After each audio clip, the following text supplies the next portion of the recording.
Ẹ káàbọ̀ sí ìròyìn àṣà Yorùbá TV níbi tí a ti ń sọ àwọn ìròyìn tó jẹ́ ojúlówó gẹ́gẹ́ bí ẹ ti mọ̀ lórí ìkànnì yìí a ò ní bá yín sọ àwọn ìròyìn tí kò kì í ṣe òtítọ́ àwọn ohun tó ń lọ ní orílẹ̀-èdè wa tí a lè fi kọ́gbọ́n àti oríṣiríṣi àṣírí ló wà nínú fídíò yìí ẹ bá mi like comment share subscribe ẹ jẹ́ ká jọ wo fídíò yìí.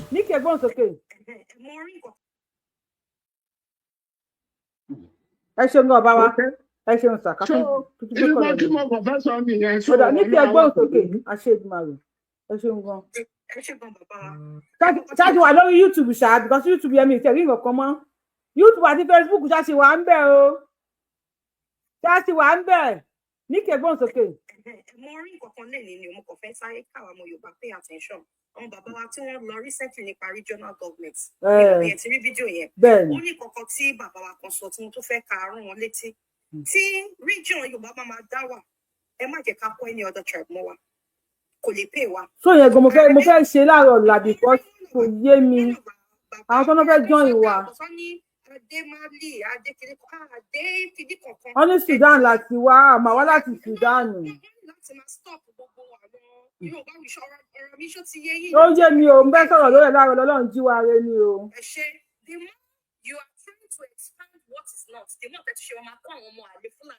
Mali báwo Sudan báwo tó ní dáwọ́ ojú bíbí Sudan ni.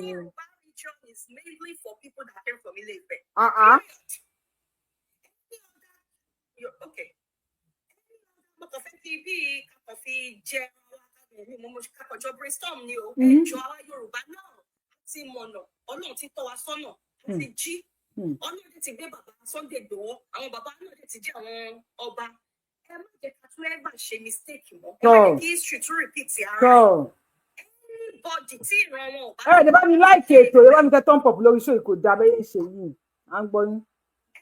anybody tí ìran ò bá ti wá láti Ilé-Ifẹ̀ should never be part of our region. That's it.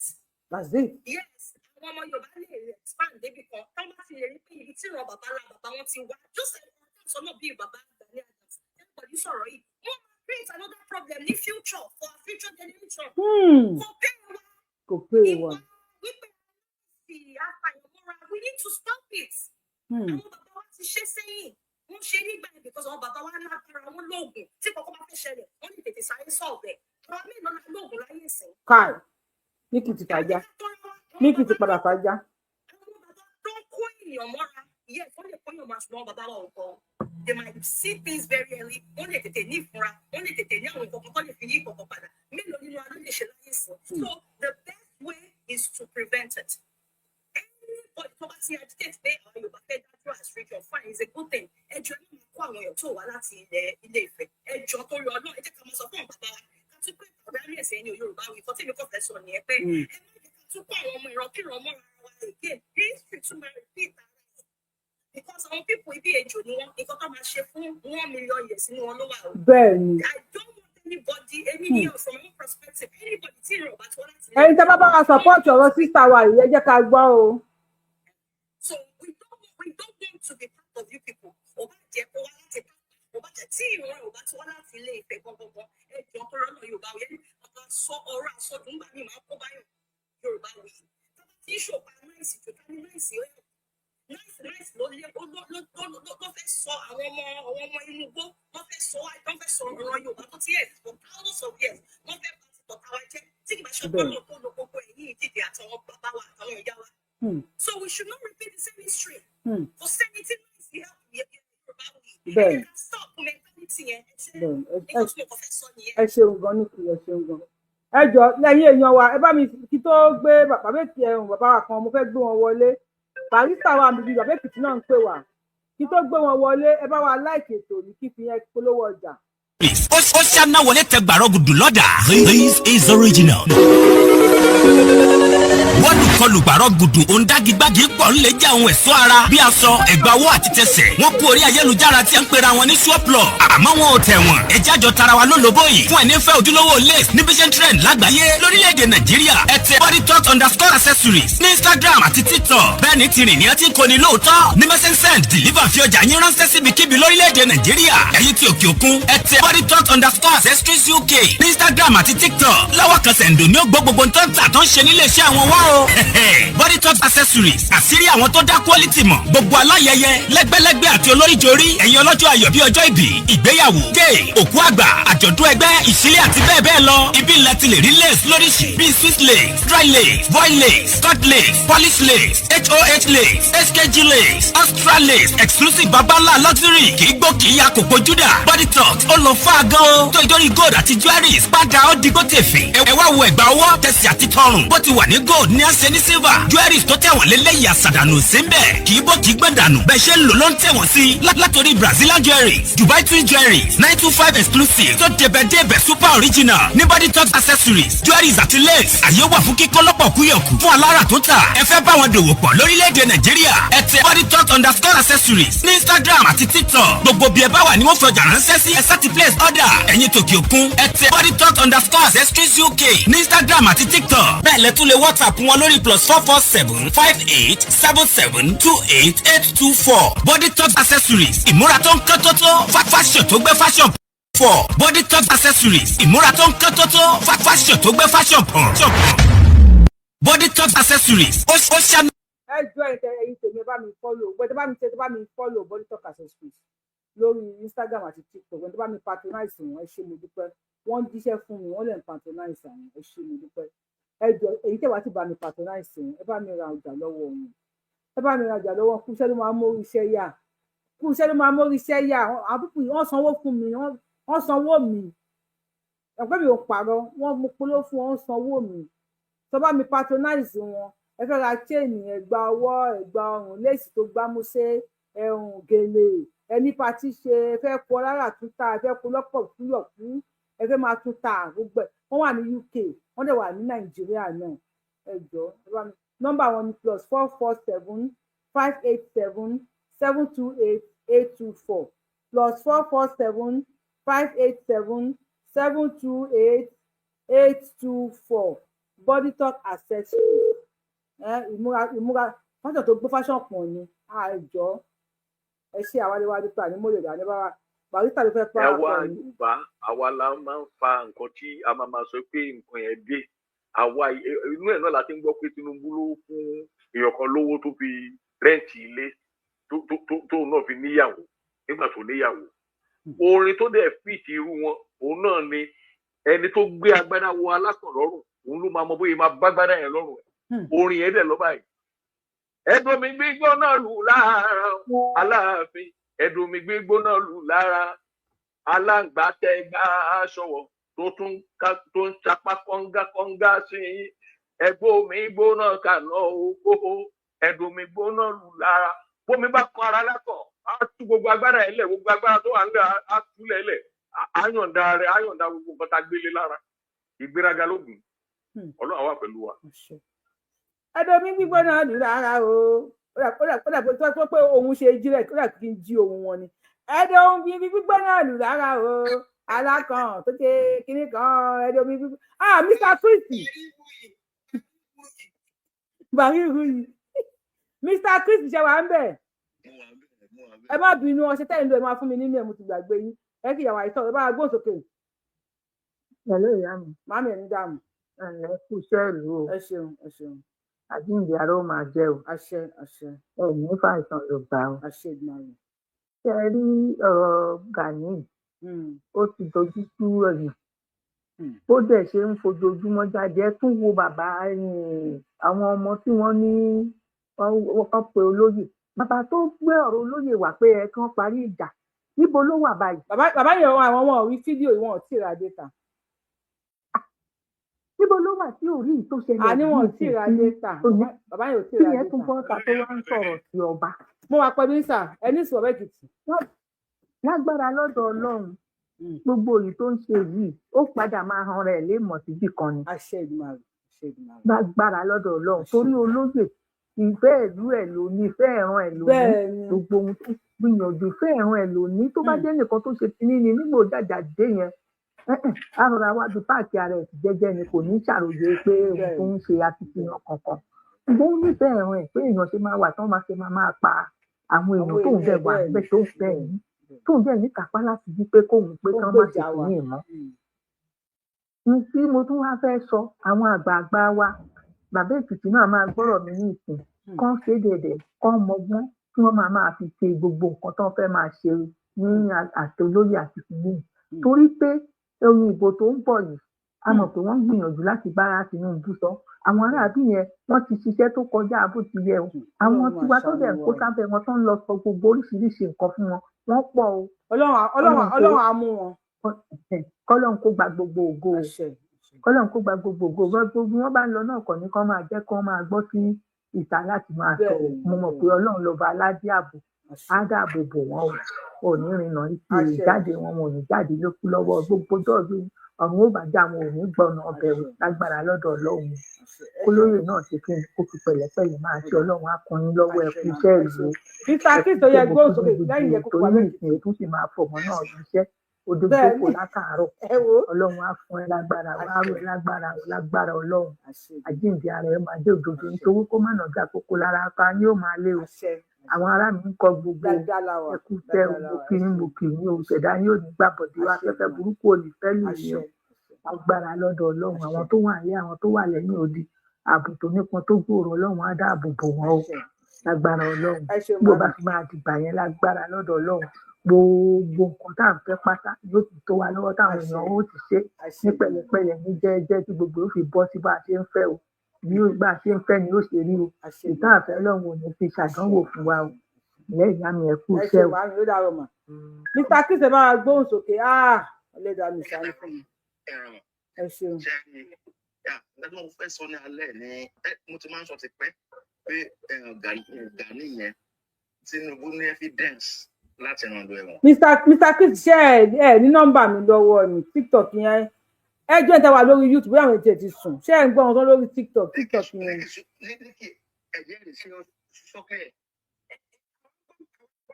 ṣé lórí YouTube ṣe ẹ mọ̀ pé wọ́n ti ṣe lórí pé láàrin ibẹ̀ nìkan lè máa ti gbọ́ I'm telling you the time don report page mo sọ náà ẹ̀kọ́ kan mo kọ́ ọ̀bẹ tó ń lọ ra speaker mi má ti wà ní off day mi ẹ jẹ́ kí n play ẹ̀ bí nu tó ẹ̀ máa ṣe tó kò máa tún máa lọ tẹ kínní máa ń bi àwọn èèyàn pé ṣé wọ́n ń gbọ́ wọn ní YouTube ṣáàtì wà live lórí YouTube Ọlọ́run ṣàánú fún mi ẹ kí n gbọ́ wọn yìí. ẹni sùn ẹ kí n gbọ́ wọn yìí. bàbá Èkìtì ẹni sùn mo fẹ́ bí àwọn orin yọ mí mi ráyàn fún mi comment ní YouTube. You can hear him, please talk. Ọlọ́run gbọ́ yín.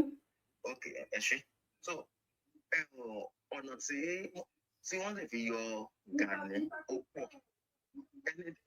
Aláàfin nìyẹn bẹ̀ yẹn àwọn náà ni wọ́n fún lóyè. Wọ́n yọ ẹnìkan péré ò lè máa da ilẹ̀ Yorùbá láàmú kò possible. Ká lè ràn lọ sẹ́wọ̀n. What's the problem? Ẹ̀wọ̀n báwo tún ni? Dẹ́ni sẹ́rí ọ̀rọ̀ gàdá ní àmọ́ ni ní orí ọ̀rọ̀ títí regional tí wọ́n ń sọ sẹ́rí bàbá wa Tinubu ó mọ tó ń ṣe o Maradona ni o everybody dey expect regional kò jẹ́ division o. Everybody lè máa expect regional kó jẹ́ division. Bàbá wa ẹ jọ̀ọ́ off your mic. Ẹ ṣé bàbá Èkìtì. So èmi ọkàn mi bí àwọn ọba wa ṣe dìde bí everybody ṣe dìde nílẹ̀ Yorùbá ó jẹ́ kọ́kàn balẹ̀. Bẹ́ẹ̀ ni àwọn ọba wa wọ́n ti dìde o. Pípa yẹn gan pé wọ́n pààyàn nílẹ̀ Yorùbá ó ti lọlẹ̀. Ó lọ. So ọmọ àlè àárín wa ni ká lé bóde. So àwọn ọmọ wa ilé sá. Wọ́n lórí yín pé continue. Àwọn ọmọ àlè àárín wa ni ká lé bóde. So àwọn tí wọ́n wà nínú ilé tí wọ́n tẹ́tẹ́ wá ṣe wá ní òṣìṣẹ́ wọ̀ àwọn táwọn ta náà ká ṣe wá ní òṣìṣẹ́ wọ̀ sọ àti pé wọ́n à ní lè rí bí báwọ̀ mọ́. So nǹkan tí mo rí pé ó ó yẹ kí gbogbo wa ká gbárùkù tì. Ó dà, ẹ ṣeun gan, ẹ ṣeun. Ẹ̀yin èèyàn méjì bá mi download tap send. Ẹ bá mi lo promo code ní Abiola 223. Ní àkọ́kọ́ tó bá fẹ́ send owó sí Nàìjíríà, direct deposit ni kò ní third party. Ẹ jọ̀ọ́, ẹ má ní polówó mi pọ̀ ìṣàánú ajé. A máa san bills, máa sanwó ná. Máa san bills, máa sanwó ná. Bí ṣe ń jókòó yìí, táǹtì ẹ kí n lọ fi ṣiṣẹ́ ni mo fi ń jókòó tì yín. Pé ilé bàbá wa sẹ̀, a máa gbà padà. Ṣẹ́rìn tẹ́ ti lò mo dúpẹ́ fún yín. Kùdùsì fún yín o. Ẹ tẹ́ wa ti lò. Ẹ̀dùn òwò pé rere lolúwa. Rékìtì àbẹ̀ sọ̀rọ̀. Rékìtì, ẹ gbóhùn sókè.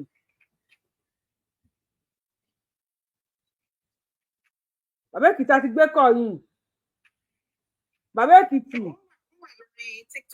Orí TikTok wọn àgbọ̀n tó ń sọ bẹ́ẹ̀ náà láyé tún gbé kọ́ọ̀lù wọn bìbí yìí.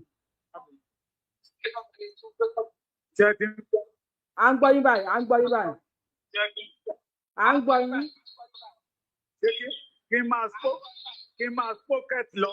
Ẹ máa spoket lọ. Ẹ bá wa lóun tó fi ń gbọ́ wa ń sàlẹ̀. Bàbá Èkìtì. Mo rántí ìkàtí ló jẹ́ kí n padà wá. Ẹ bá wa lóun tó fi ń gbọ́ wa ń sàlẹ̀. Sorry. Mo rántí ìkàtí ló jẹ́ kí n padà wá. À ń gbọ́ yín. Eégún mi máa ń lé tọ̀rọ̀ Gani ni. Ṣé ẹ rí nígbà tá a lọ sí ká tó lọ sí Ìlọrin? Làwọn ọmọ Gani ti jáde síta. Kò lè lọ, àwọn ti lọ lẹ́ẹ̀mẹ́fà, kí ló fẹ́ lọ ṣe lọ́hùn-ún? Àbùkù ló máa kàn. Nígbà tó rí i pé a dé ara àwọn ìgbómìnà, àwọn ọmọ ìgbómìnà, àwọn olùgbé ìgbómìnà Èkìtì, ìbọ̀lọ́ tó wà ń bẹ̀, inú wọn dùn. Wọ́n rí wípé Gani lòun ti lọ more than 19 times kò gba yìí wálé. Àbùkù ló ń gbàbọ̀ láti Kwara State.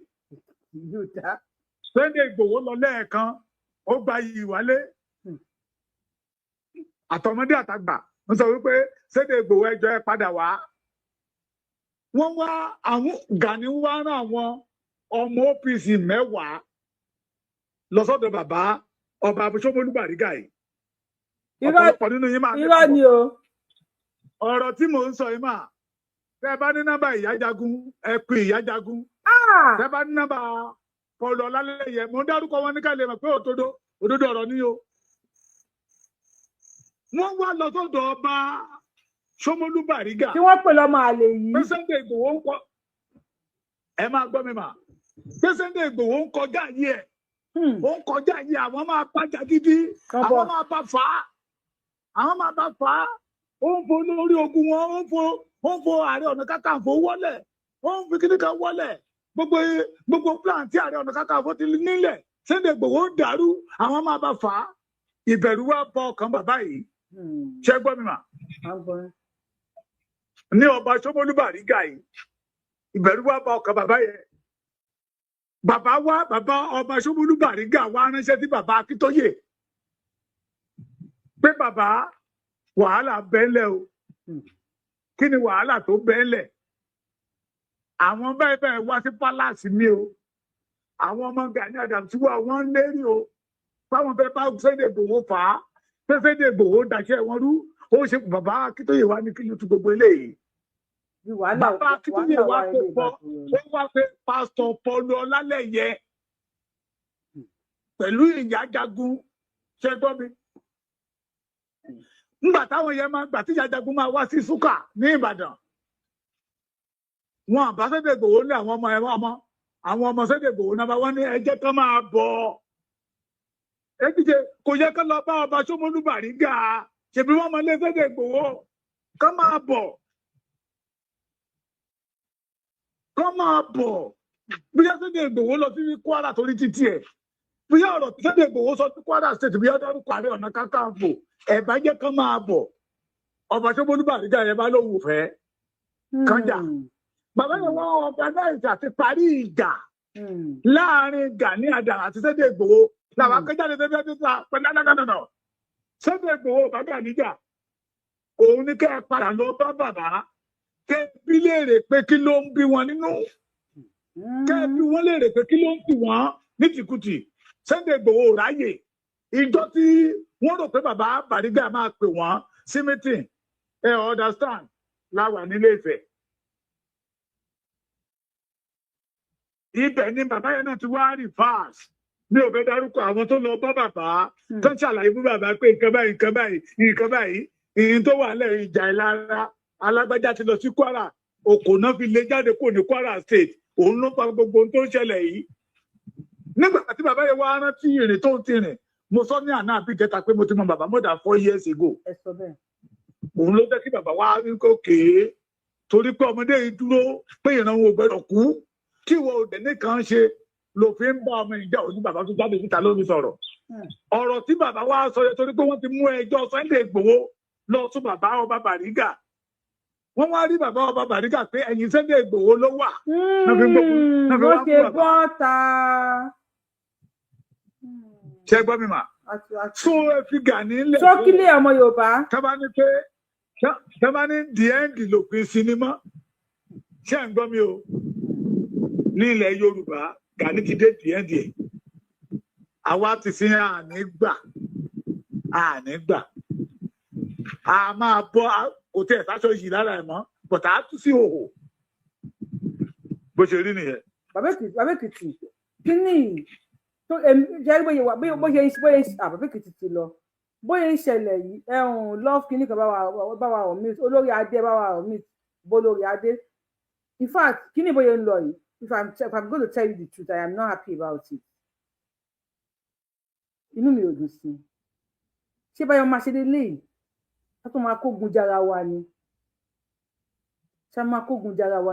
àwọn ọmọ wèrè yìí dẹ̀kẹ̀rẹ̀ wọ́n ti ya wèrè sí títì àwọn tó pera láwọn ọmọ Ààrẹ Ọ̀nà Kakanfò àwọn ọmọ Gani Adams àwọn kinní kan yìí wọ́n ti ya wèrè because for that kind of guy tó bọ́ra tó ń bú ọba Bariga tó ń sọ ìtàn tí tẹnu ìyá pọ̀ mọ́ pọ̀ bàbá ẹ̀ tí ò gbé in fact it's getting messier and if care is not taken ó máa wà messier than this. What is the solution? Ẹ tẹ́ bá mọ solution ẹ bá wa kọ sí comment section. Kí ni solution? Okay. Ẹ pé tí wọ́n ti gbé Gani àwọn èèyàn túká. Àwọn èèyàn túká. Ẹ tó bá wa yí dá bá wa dá sí náà bá wa gbóhùn sókè sà. Ẹ káalẹ́ o ìyá mi Yorùbáwùyí. Ẹ kú iṣẹ́ takuntakun o. Ọlọ́run á máa pa yín mọ́ o. A dúpẹ́ lọ́wọ́ Ọlọ́run ìròyìn ayọ̀ tá a gbọ́ o. Nǹkan tí mo fẹ́ sọ ni wípé ọ̀rọ̀ Ìbà Gani Adams àti OPC ṣé ń gbọ́ mi dáadáa gbogbo ẹ̀yin ọmọ Yorùbá. Ọmọ Yorùbá ṣe ń gbọ́ bàbá wa yìí o èmi ń gbọ́ yín nìṣó. Ẹ jọ̀ọ́ ṣe rí bàbá yẹn 80% gbogbo àwọn tí wọ́n wà ní APC àwọn ìdajì Yorùbá ìdajì Fúlàní ni wọ́n. A tètè fura ni lẹ́yìn tí ó ti kó àwọn èèyàn àwọn tí ó ń jọyìn APC Gani Adams. Ṣé ẹ̀ ń gbọ́ mi? À ń gbọ́ yín sà. Àtọkùnrin o àtobìnrin o àti àgbàlagbà àtàrúgbó o àwọn ọmọ Fúlàní ló pọ̀ láàrin wọn jù. Wọ́n ti wà láàrin àwọn ọba wa àfúrá ní. Fúlàní ti wà láàrin baálẹ̀ wa àfúrá. Wọ́n dẹ̀ máa ń pláǹtì wọn sínú àwọn òṣèlú máa sọ ọkọ fún yín. Lára àwọn gọ́fúnà ta nílẹ̀ Yorùbá lónìí àwọn ọmọ Fúlàní tí wọ́n pláǹtì sínú àwọn olóṣèlú ni. For example ẹ wo PDP. Àwọn Fúlàní tí wọ́n gbọ́ Yorùbá dáadáa wọ́n ti wà ń bẹ̀ ńgbà yẹn. Lára wọn ni Ṣèyí Mákindé òótọ́ ni mo sọ fún yín yìí. Ẹ gbọ́rọ̀ yìí rí bẹ̀t òótọ́ ọ̀rọ̀ ni mò ń sọ fún yín lónìí yìí. Now gómìnà Bauchi ọmọ Fúlàní tó wà ń bẹ̀ òun àti Mákindé àwọn ni wọ́n sponsor Mákindé láti wá ṣe gómìnà Ọ̀yọ́ state. Yes màá tún ní kẹ́ẹ̀wò kọ̀ọ̀kan nígbà tí Olúbàdàn àná kó tó di pé bàbá wa Ládọjà jọba ń sìn. Ṣé ẹ mọ̀ rí pé nígbà tí wọ́n máa ṣe ìwúyè fún Olúbàdàn ẹ wo nǹkan tí Mákindé mẹ́sẹ̀jì tó ń pàṣẹ ọmọ Yorùbá tá ò fura. Sàtánì Sókótó ó gbé Sàtánì Sókótó wá sẹ́gbẹ̀ẹ́ ọba wa Olúbàdàn, ó wá gbé Ọọ̀ni Ifẹ̀ ìṣègbákejì, mẹ́sẹ̀jì ló ń pàṣẹ sí wa tá ò fura. Yes, mẹ́sẹ̀jì ni nípa ti Gani Adams kò sí nǹkan tí ó lè ṣe fún ọmọ Yorùbá. Bàbá yẹn ó ti fìyà jẹ Yorùbá gan-an ni púpọ̀. Ìyẹn ni bẹ́ẹ̀ sì yẹn ṣe ẹ̀sìn tó máa ṣe bó ṣe máa pọ̀ tó nìyẹn. Ọlọ́run ló dojú ìjà kọ Gani. Ọlọ́run fúnra rẹ̀ ló ń gbé yílẹ̀. Kò lè rí nǹkan ṣe fún Sunday Igboho gẹ́gẹ́ bí Ọlọ́run ṣe gbé Sunday Igboho dìde fún ọmọ Yorùbá. Ó máa ṣe àṣeyọrí. Ẹ wo step by step Ọlọ́run ṣe mú bó ṣe mú Sunday Igboho wá, bó ṣe mú wá, bó ṣe ń gbéga lójoojúmọ́. Ṣùgbọ́n àwọn ń rẹ̀yìn sí ni, OPC ń rẹ̀yìn sí ni. So kò sí nǹkan tó lè ṣe. Ká máa fojú sọ́nà ní ọ̀dì 21 yẹn. Yes, àwọn gan a máa yọ̀ ni, a máa follow gbogbo program bó ṣe máa lọ. Ọlọ́run á fún yín ṣe o, Ọlọ́run pẹ̀lú yóò ìyá mi Yorùbáwùyí, ó dàárọ̀. Bàbá mi kẹ́ tó lọ gẹ́gẹ́ bí àgbàlagbà kí lẹ ò pé a lè fi paná gbogbo, because mi fẹ́ kí a máa dojú àwọn ọmọ OPC náà tó jẹ́ ọmọ Yorùbá náà wà ń bẹ̀, mi fẹ́ ká máa dojú ogun kanra wa, mi fẹ́ ká bára wa jà, kí lẹ lérò pa lè ṣe. Nǹkan tí a lè ṣe ni wípé nǹkan tá a lè ṣe torí ọ̀pọ̀lọpọ̀ àwọn tí ebi ń pa pàápàá tí wọ́n bá ti rí owó àbábá wọn sọ́tọ́ bá gbọ́ kan ronúpìwàdà kan fi hàn wípé Yorùbá gidi làwọn, wọn ń ṣe ìdajì Yorùbá ìdajì Fúlàní. In as much tó bá ti ń tako nǹkan tí Yorùbá bá ń ṣe a máa fi wọn sílẹ̀ o, a máa fi wọn sílẹ̀ bẹ́ẹ̀. Kò nídìí ká bá wọn jà torí nígbà tá a bá tẹ̀ gba Yorùbá nation lára àwọn ọjọ́ tá a yìí máa ṣe ni wọ́n yẹn. Ọ̀pọ̀lọpọ̀ àwọn Yorùbá yìí tá a pè ní Yorùbá ní ta ní Yorùbá ni wọ́n, ọ̀pọ̀lọpọ̀ ni wọ́n ń ṣe Yorùbá, wọ́n ti gbowó. Ọwọ́ mi ló tẹ̀ sábà bí máa gbé kọ́lé èèyàn kan sí for 2 minutes. Nikki 30 minutes tó àbí. 30 minutes wọn ok. Náà tó bá fẹ́ sọ̀rọ̀ náà ti sọ̀rọ̀ tẹ́lẹ̀. Ẹ bá wa gbóhùn sókè lórí fóònù. Hello. Yes sir, ìṣẹ́jú méjì bàbá mi. Hello. Hello, à ń gbọ́ yín sà. Ṣé ń gbọ́ mi já? À ń gbọ́ yín sà, à ń gbọ́ yín. Ẹ kú iṣẹ́ náà o. Àjọ ń ṣe ni. Ẹ káàárọ̀ láti rí báyìí. Kò ní sú yín, kò ní rẹ̀ yín o, agbára Ọlọ́run. Ṣókí tí mo fẹ́ sọ lórí ọ̀rọ̀ Ìbà Gani Adams àti olóyè Sunday Igboho àti gbogbo àwọn Yorùbá lápapọ̀ ni pé ó ti fojú hàn pé Gani Adams ní ṣe Yorùbá.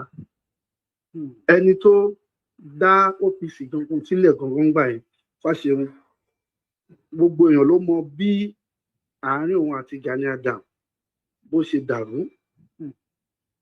Ọmọ àtọ̀húnrìn wá tó má ti gbà láàyè, táyé bá ti gbà wọ́n, tó má ti fẹsẹ̀ múlẹ̀ tán, wọ́n máa ń da nǹkan rú ni. Kò létò, kò lọ́pọlọ, ohun tó fẹ́ jẹ ló wá sípò yẹn. Nígbà tó ń lé olórí burúkú yìí kiri, àna tèmi ló gbà sílé tó jẹ́ pípa bọ̀sẹ̀ pupa nìkan ṣoṣo ló máa ń wọ̀ pẹ̀lú aṣọ up nepa. Aṣọ up nepa tó a máa ń wọ̀ lẹ́kọ̀ọ́ ń gbà yẹn. Ta ló tún wọ bọ̀sẹ̀ pupa? Gani mò ń sọ náà, tàlẹ̀ tún sọ. Nǹkan tó ní nìyẹn kò ní anything. Bọ̀sẹ̀ pupa ló máa ń wọ̀ káàkiri pẹ̀lú aṣọ up nepa ọkàn yẹn mú aṣọ ìsàlẹ̀ tó fi ń ṣe patí ìsàlẹ̀ kò ń gbà yẹn. Up nepa. Bí mo kọ̀ mí ìtàn tó ń péjọ. Up nepa náà lẹ́yìn lápò ìṣedé. Ṣé yóò dà fún ìyá mi? Nǹkan tó máa ń wọ̀ kiri nìyẹn. Ìgbà tó ṣe wá ranlẹ̀ tán, ó bẹ̀rẹ̀ sí ní da gbogbo nǹkan, kò lè rí nǹkan kan fi Sunday Igboho ṣe. Gẹ́gẹ́ bí àwọn dáàdì tó sọ̀rọ̀ kan ṣe sọ̀rọ̀ ní wọ́n ṣe sọ̀rọ̀ lẹ́ǹkan pé half of Yorùbá, half of Fulani ni àwọn tí Gani ń kó káàkiri ṣẹ́rí gbogbo àwọn tó yapa lẹ́yìn Gani tán lọ dá OPC tiwọn sílẹ̀ mélòó nínú wọn lẹ rí tí ó ń bá olóyè Sunday Igboho jà